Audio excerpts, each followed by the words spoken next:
Good afternoon and welcome to Conversations with Chaplains, a webinar series sponsored by the Office of Mission and Ministry and the Georgetown University Alumni Association. Thank you for taking time out of your day to connect virtually with fellow Hoyas for today's conversation, Miriam and Elijah on lack and discovery in the time of coronavirus with Rabbi Rachel Gartner. Rabbi Gartner has served as the Director for Jewish Life at Georgetown University since 2011. She is the author of articles appearing in the Huffington Post, The Hill, The Washington Post, and in national Jewish media. Television and radio appearances include CNN and NPR's 1A. Rabbi Gartner is on the board of Truah, the Rabbinic Call for Human Rights, and is also co-author of Moving Traditions, Rosh, Hodesh, It's a Girl Thing Sourcebook. I'm Kelly Young, Associate Director of Strategic Engagement and Alumni Relations, and I'll be facilitating today's webinar. Before we get started, I'd like to share a few tips and reminders. This webinar is being recorded. The recording will be made available on our YouTube channel, and you will receive the link to the recording in a follow-up email. Rabbi Rachel will answer questions at the end of her discussion. Please send in your questions as you have them using the questions section of the GoToWebinar control panel. If you're having any technical difficulties or other issues, please also submit those concerns to me via the questions section of that control panel. Without any further ado, I'm pleased to turn things over to Rabbi Gartner. Hello, everybody. Oh, how I wish I could see your faces, but I can sense your presence through the ether, and I'm really delighted to be with you, even in this way. I have to say it was really a joy preparing for this talk. So I'm grateful to the folks, the alumni folks, and for you for being here, for giving me an opportunity to kind of think through some of these things. So I'm Rabbi Rachel Gartner. I am completing my 9th year as Director of Jewish Life here at Georgetown. I can't believe it's been 9 years. It feels like 9 minutes sometimes. And I'm here in DC with my family. My son's in school in one room. My partner David my husband works also at Georgetown in Candles, so he's in another room working remotely, and we're all buzzing away, and it's actually been okay for us. I'm wondering how it is for you. I'm hoping that your families are well of body. We pray always, and of mind, and of spirit, certainly always, and of body, I hope as well. I wanted to start tonight this afternoon in the way that we've been starting Shabbat here during this time online. I've been leading Shabbat services for students ever since we never stopped. We've been going straight through, and we often begin with a song. So I thought I'd do that now as well, because one thing that we're finding with students in particular is that the Zoom space has become a very particular, school or internships or even socializing, but to kind of create a different type of space is very hard, right? On campus, we can walk into Macomb and say, all right, we're creating a Shabbat space, but to continually have to try to do that through Zoom is difficult. So one of the ways that we've been playing with is meditations and music. So I thought I'd do the same for us today. A little introduction to this song. This is a prayer that is used in the communal evening service, but it's also said at bedtime as a personal prayer. And the bedtime prayer, the larger bedtime prayer, is parts of it we use also at a bedside when someone is dying. Judaism says sleep is 1/60th of death, and then we rise again, we hope. So the prayer simply goes like this: Hashkivenu Adonai Eloheinu, v'hamidenu l'chaim. Lie us down in peace, O God, and raise us up to life renewed. Ufros aleinu sukat shlomecha. Spread over us all the shelter of your peace. And I think this prayer speaks to our desire to sleep peacefully, released at least for a time from our anxiety, and our desire to rise in the morning to a renewed sense of life. Let us lie down in peace. And it also speaks to our prayer that those whom death has taken from us, that they rest in a deep peace, lie them down in peace, and that over us and over them comes a canopy of peace. And the version we're about to hear adds, let peace and friendship be our shelter from life's storms. And I know that I've been taking refuge in other people more than ever at this time. And our tradition teaches that we also take refuge in knowing that the souls of those who we have lost, as we say, B'tzor Chaim, are bound up in the bonds of life through us. So wherever you are, God forbid, and grieving a loss or of a loved one, or praying for the peace and wellness of yourself and those who you love, or most likely both, this prayer is for all of us.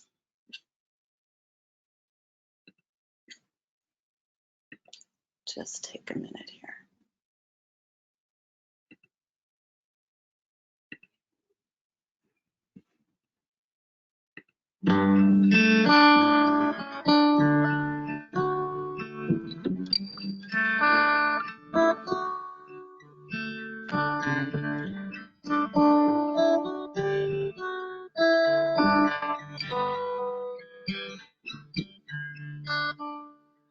Let there be love and understanding among us.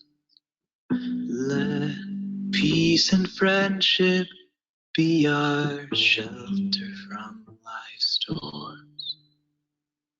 Let there be love and understanding among us. Let peace and friendship be our shelter from life's storms. Hashkiveinu Adonai Eloheinu. Hashkiveinu Leshalom. Lehamidenu Shomrenu Lechayim. Ufos Aleinu Sukat Shomecha.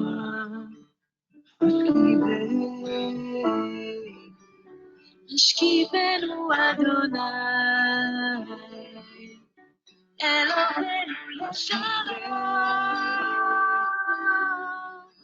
Leshalom.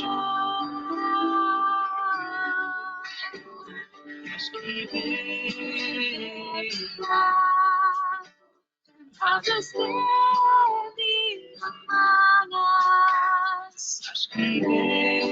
Peace and friendship be our shelter from the storm.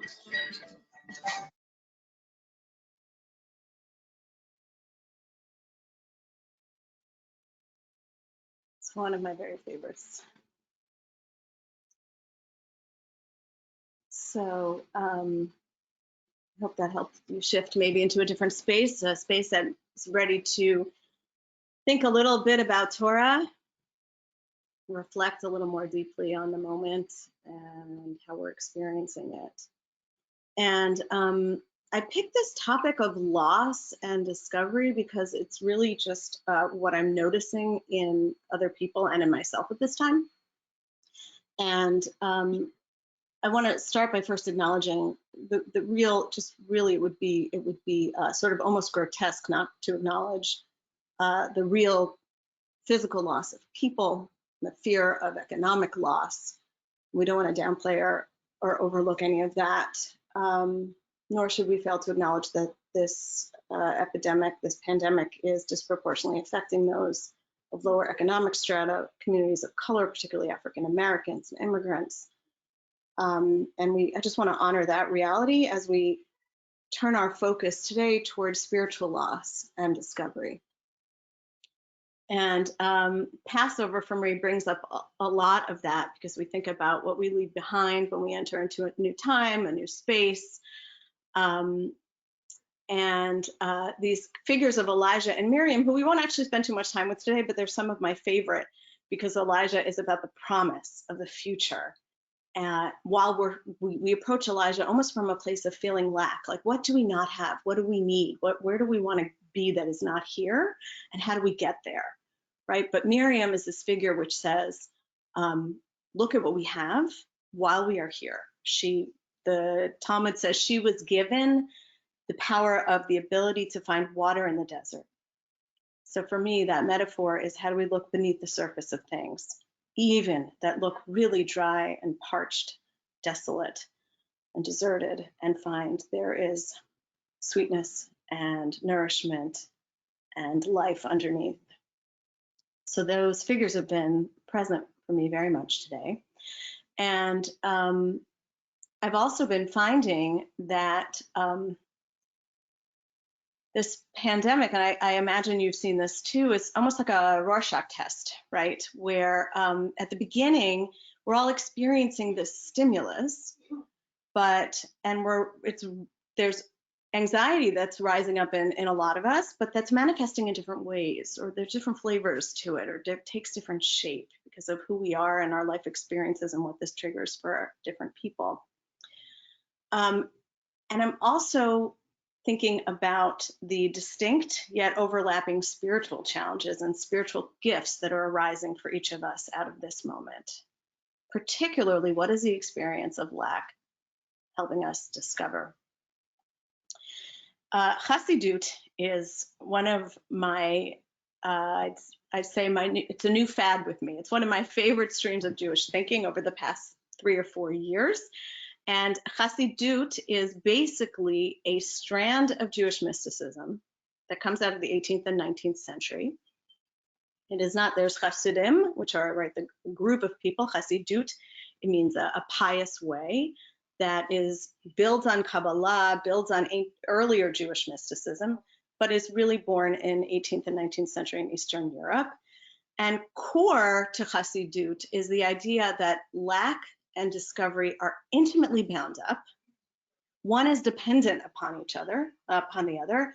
And beyond that, one Hasidic master argues that cycles of loss and discovery are the source of the most profound connection with the divine and are also the very essence of the Jewish journey. This master that I mentioned we call him the Maor Einaim. He was really the Rabbi Menachem Nachum of Chernobyl.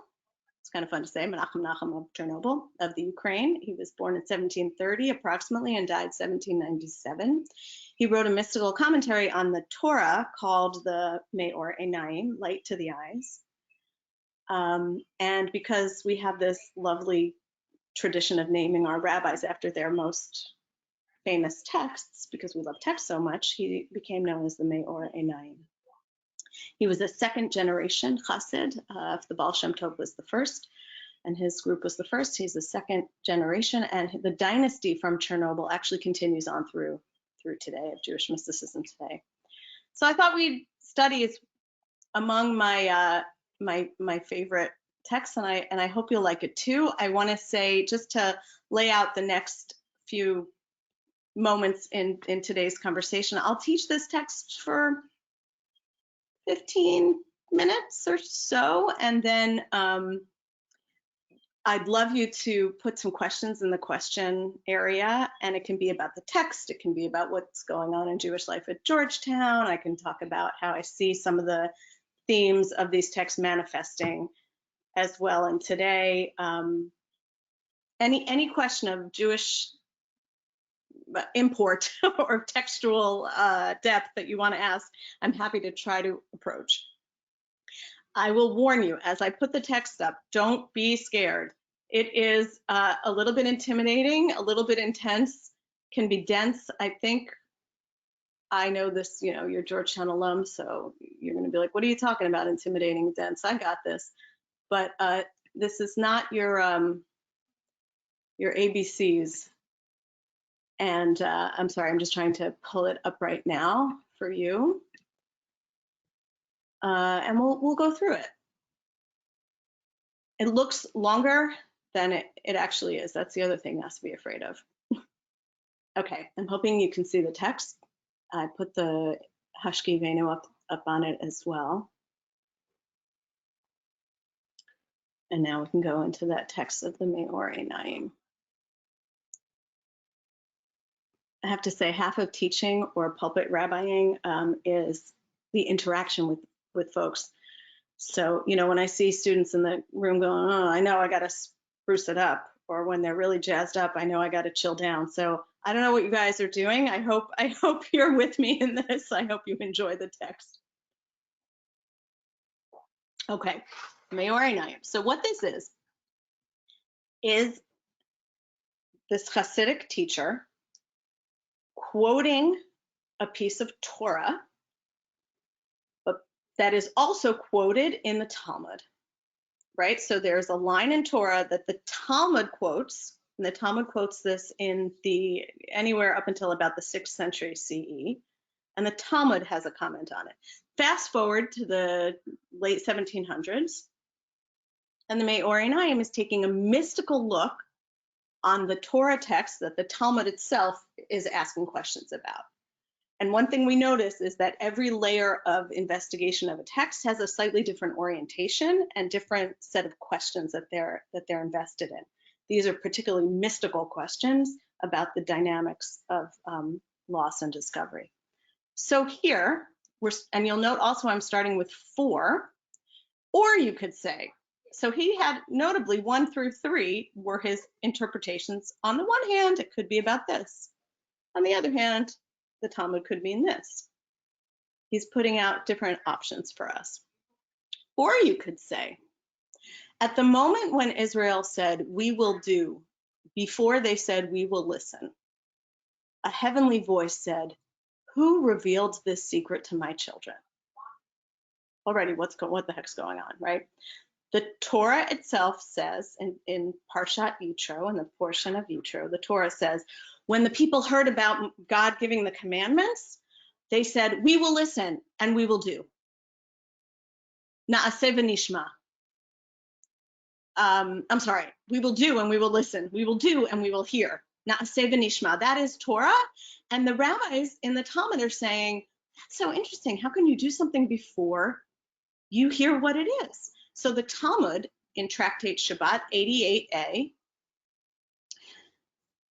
imagines God saying, who revealed this secret that it is good to do before you even hear? To my children. How did they know? How did they know? And at the end of this text, there's going to be a whole explanation of how they knew. But in the middle of this text, we're going to talk about the power of the idea of doing before one even hears. That's really what this text is about. So now we're in the 18th century. We've got the Maori Naim. He's commenting and he says, we must understand how it is possible to do before one hears what to do, as well as why God praised Israel so much for doing before hearing. This is where I think it gets interesting, even without all that text. The truth is that no person is able to stay at one level always, because the life force ebbs and flows. It comes and goes, meaning that when one feels attached to blessed God, she or he feels life force and pleasure. And afterward, one moves away and falls from this level. So there's this idea, basic in Chassidut, that sometimes we feel connected to the divine, to God. I want to open up the text to people for whom the idea of God, we're Jews, we struggle with this a lot. That may not be where you go to, but we feel the life force. We feel a sense of holiness, wellness, connectedness, sense of purpose and meaning. But the idea here is that it ebbs and flows. We move away from that feeling. And in their language, we fall from that level.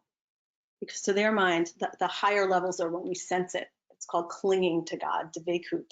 And sometimes we fall from that sense and we experience it as a fall. Contained in this are secrets of Torah, namely that it is necessary to fall from one's level. Okay, it's not only that it ebbs and flows, it's necessary that that happens. One reason it is necessary is so that one can arrive afterward at an even greater level.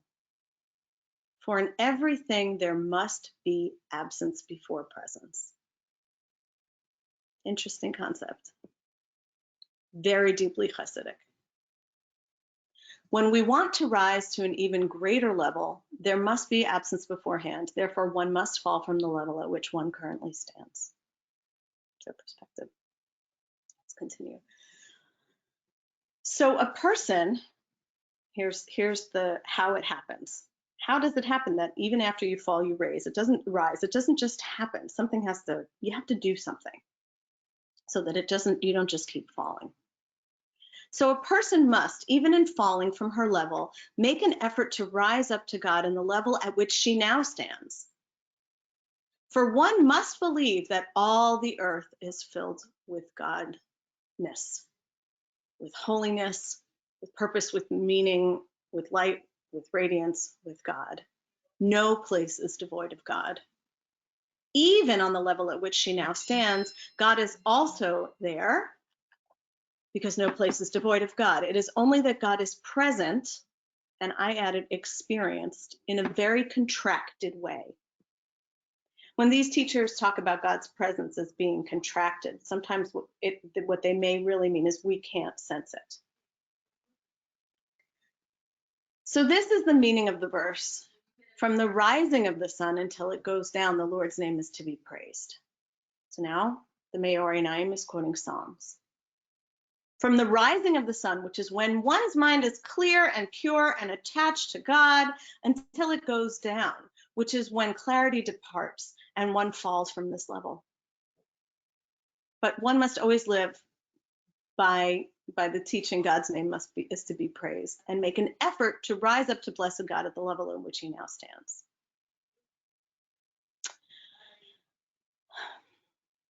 Not always easy to find holiness. I don't want to, say I don't want it to sound Pollyannish. This is not easy. I don't think at this time it's particularly easy to see the holiness, even through the lack, or around it, or in it. But I think there's a powerful invitation for us to do that. This is what we mean when we say we will do before we will listen, even in our falling from this level, to attach ourselves in that level as we have explained above. And afterwards, only afterwards, we will listen, because listening is the essence of listening is understanding. Every time the Chassid say, every time you see the word listen in Torah, what it really means is find a deeper understanding, meaning that one will come to an even greater level as we have explained above. So I'm going to pause here for a minute and just, if there are questions coming up about the text, please put them in the questions. I can come back to them later. But also to give you a moment to reflect on, in this time of sort of peeling away, what are you discovering? I know I'm rediscovering what's most important to me, but I'm also rediscovering where my strengths are and where my places of what challenges me are. I have friends who are discovering they want a new job. I have friends who are discovering all kinds of things. That's one that just came up the other day. What are the things? I'm discovering how soft my son's blanket is, because there's so little stimulation around that I can actually really feel that. And I'm remembering how amazing the view is outside of my apartment. It's all woods, so I can hear the birds better. What's emerging for you? And some of it may not be so pretty. I'm discovering some things rediscovering some things. We're not 20, so a lot of us are probably rediscovering things or doubling down on things. But maybe some things are new that we're discovering, that we like and maybe don't like in the way we are living our lives.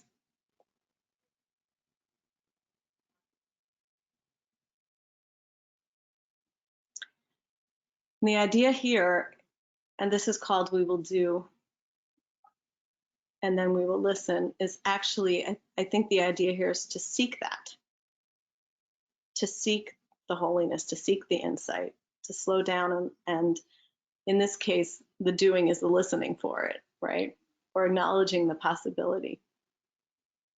And then afterwards, it will start to reveal itself as what it might mean for us in life, right? What are the consequences of this moment? At the Seder, I'll tell you my teaching from the Seder in a minute. I realize you can't see me and it might be a little weird. So let's just read the rest of this text quickly. And this is the essence of receiving the Torah that Israel received. And therefore, blessed God greatly praised them for this, that they accepted the Torah in its fullness of truth and comprehended the truth that they would always be attached to God and would never be separate, even when they fell from their level. This is the essence of the Jewish journey and conduct. This is how a person must walk. The ebb and flow is going to happen, and yet at our root, there's always a connection. And I'll just add this other layer without going too deeply into it, because I think it's quite powerful. The text asks, how can a person come to God once he has fallen from his level, since his mind states and awareness have been taken from him, right? He's desperate, he's depressed, he's devastated. He can't. But blessed God, and now the Maori is quoting Torah, all the earth is full of God's glory. That's from Tanakh.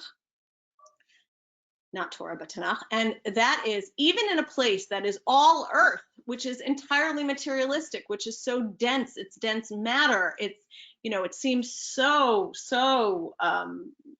regular and ordinary, and maybe even profane. Nonetheless, it is full of God's glory.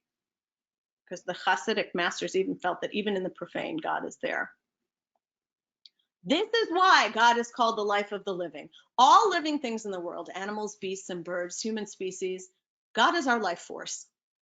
Blessed God is the life force of all living things. So one should think when one falls from one's level, wait, do I not live? And who is my life force? It is God. And one will find that blessed God is also here, even though you experience God in a very contracted way. So even if it's just our very breath, right, that we get in touch with and we say, oh, I still have this. The Hasidic teaching is that is divine, or of the divine, or literally the divine energy. Even when God feels contracted for you, when you've fallen from your level, nevertheless, you are attached to God by means of the very question, is it not the case that we are alive, that I am alive? Last part. I know it's a lot, but I think that ultimate teachings they're just so beautiful. And this is the meaning of what King Solomon, peace be upon him, said. Do not say, why were former days better than these? For it is not from wisdom that you ask this, which is to say there are fools who in their falling from their level lie in the dust and do not rise again to God. And that is the meaning of, do not say, why were the former days better than these? Meaning that then I served God and now I have fallen from my level. Do not say such a thing, for it is not from wisdom that you ask it. For wisdom gives life, and the life force ebbs and flows, in which case it must be so. And in the Holy Zohar, which is the ancient Kabbalah, this is called arriving and not arriving, meaning that when we are attached to God in clarity, it is called arriving, but when the feeling of attachment leaves, it is called not arriving. That happens, it just happens. And lastly, the reason why we must fall from our level is when the tzaddik, and we're all aspiring to be tzaddik, right? Just and right and upright. When the tzaddik falls from his or her level and afterward rises, as in the verse 7 times the tzaddik falls, when he stands and rises up to God, he lifts with him those souls who have also fallen. Now, only she can lift those souls who are from her root, meaning some of us are very deeply, deeply connected to certain people, all of us. And therefore, every person must fall from his level in order to lift up the souls that are from his root. Understand this.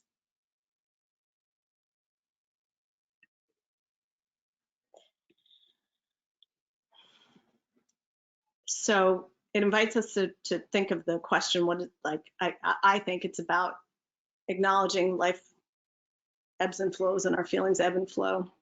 This is the way it happens. That sometimes it's just our breath that brings us back.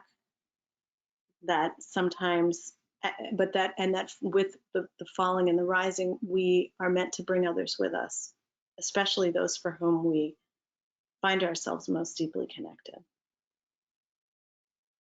And on a social justice level, the rabbis also teach, the mystics teach, every one of us has a mitzvah to do that only we can do. It's connected to the root of our soul. So not only are the people connected to the root of our soul, but the justice issue is connected to the root of our soul, the mitzvah. And what is this time teaching us about? What is the justice piece that we feel compelled to pursue? Because this time is making so vivid, the particular justice issues that we've always had in this country and in this world, but is something touching you very deeply that you're discovering, maybe something that you want to move forward into doing in your life past this moment. So that's my text for now. I am really genuinely curious if people want to share any of the things that they're discovering, any of the personal or political things they're discovering, and ask me any other questions that you have. I don't know how to access them, though. Rabbi Rachel, this is Kelly.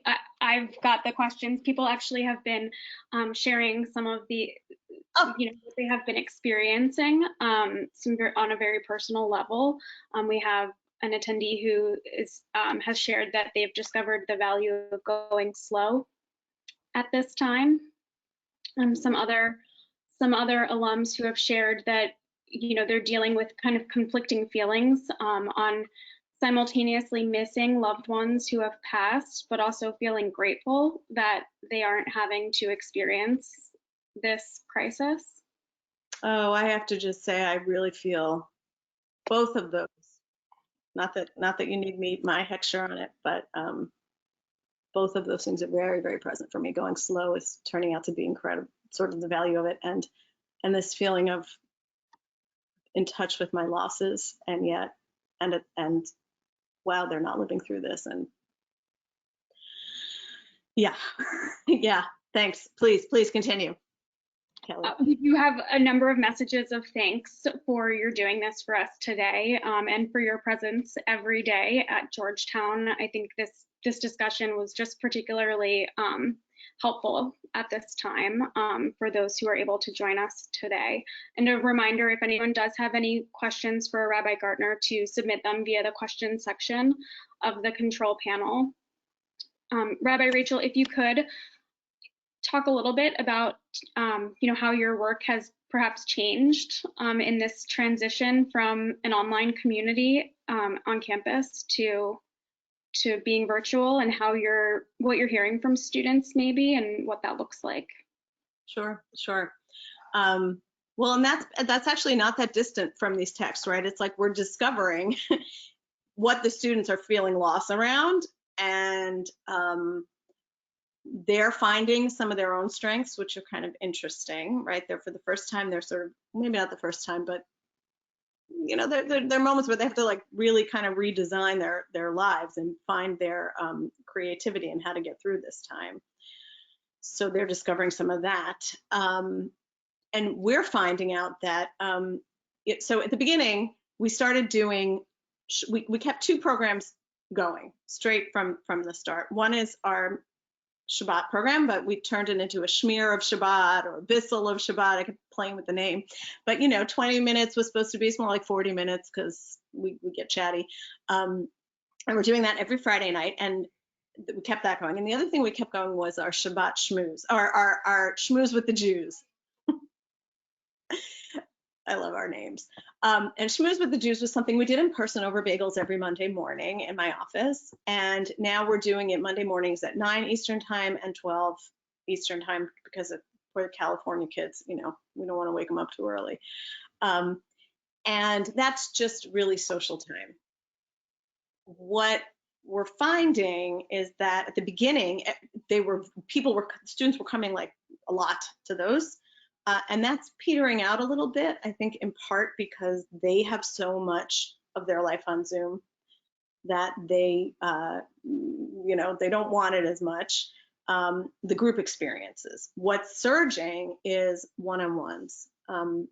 As that went down a little bit, I have been meeting with students one-on-one, for pastoral care, for support, for guidance. For some of them are taking it as an opportunity to study Torah. I'm hearing from students I've never heard before who are like, oh, I'm home and I've always wanted to XYZ and I never went to Shabbat and I'm a bad Jew and all this stuff that we all walk around with.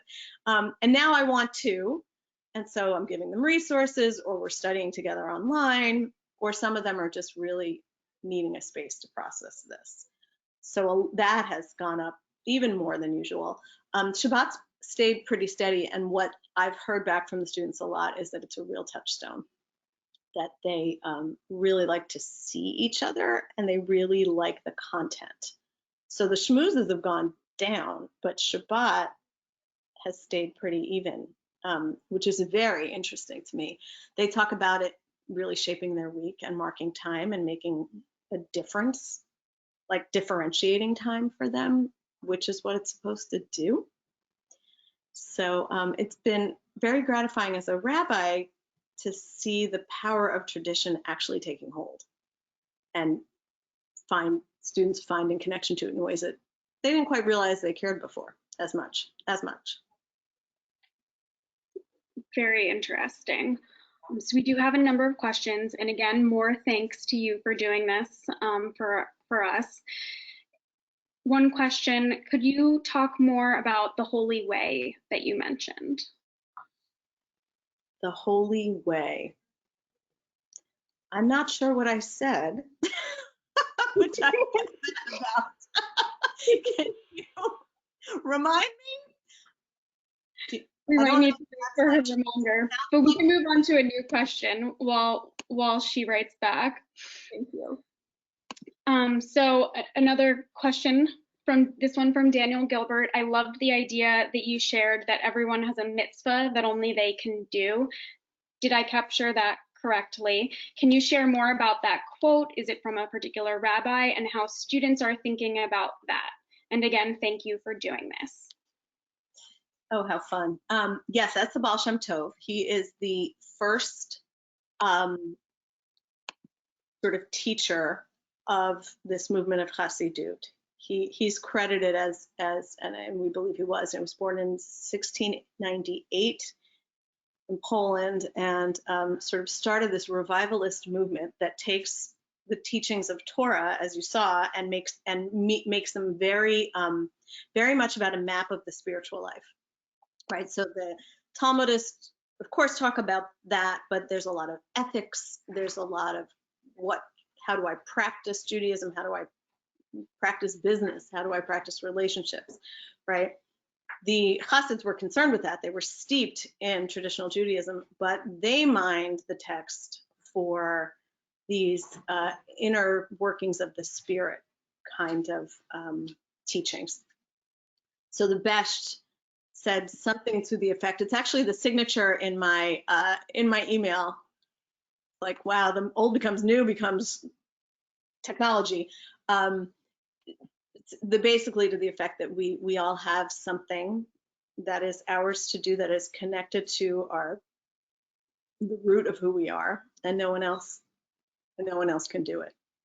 And all of the mysticism that follows really does embrace that idea, which really comes from the rabbinic notion, the earlier rabbinic notion, the Talmudic notion that all of us were at Sinai and we all stood there and got our own drop of Torah that is ours to teach, is ours to learn. And without each and every one of us, the Torah is incomplete. The Hasidic tradition picks up on that and adds this level of a mitzvah to do. Okay. Another question. I think we have time for just a couple more. Thank you, Rabbi Gartner. I am certainly more in touch with my family since we are all living, working, schooling, sleeping, etc. 24/7 together. And I love that and love my family. Is there anything in Jewish text that would help us find time alone while we are so together? Oh, yeah. There are serious practices. I don't know if it can tell you how to do this in your actual physical house, but there is also part of the mystical tradition. Nachman of Bratslav, 19th century, talked a lot about making it your habit every single day to, well, he said, go out among nature by yourself, hit bodedut, which meant go be alone. And his prayer was, make it my practice every day to go be alone, preferably out in nature, and to pour out my heart. His practice was literally to yell out all of his stuff. And you can see in Orthodox communities, some particular followers of Bratslav will do this. And but it's really, it's this idea that you need to be alone, that also any of our prayers are not going to be as rich unless we spend time preparing by ourselves. So there is a communal push, but there is actually quite a large stream within Judaism in mystical thought that encourages us to spend time alone. So maybe you can tell whoever you need to tell that the rabbi said it's part of the spiritual prescription of the time. Yeah. I'm alone to rest and recharge. Yeah. Okay, well, on that note, Rabbi Rachel, thank you so much. Did you have any closing words of wisdom? Anything to share? Oh, words of wisdom, I don't know, but it's just lovely to see everybody reaching out to Georgetown community, to your alumni community this way. You know, I think we're all finding reconnecting to people really, for me, that's a gift of discovery, being reminded like, oh, I have these deep, long-standing connections, even if they've been a little, you know, not in force. And wow, they're pretty great. And I'm hoping that we're all finding that and sort of cheering you on as you all do that. And thank you for being so interested also in the students today. They're doing all right. They're finding their way. We continue to be there for them. I think our hearts are really with the seniors who are trying to figure out how to make this feel like an ending, feel different. And we're working very hard and using all that we have in Judaism too, to ritualize and bless and mark the moment. So just thank you for being part of this community and for wanting to spend the time. I look forward to more. And thank you, Rabbi Rachel, for taking the time to present to our alumni community and for this thoughtful discussion. Thank you to everyone who joined us today. We hope that you enjoyed the conversation and will enjoy upcoming programs. Please do look out for our follow-up email, which will include more information on those upcoming programs, as well as a feedback survey and the link to today's recording. Thank you again. Have a great Tuesday. Bye, everybody. Thanks.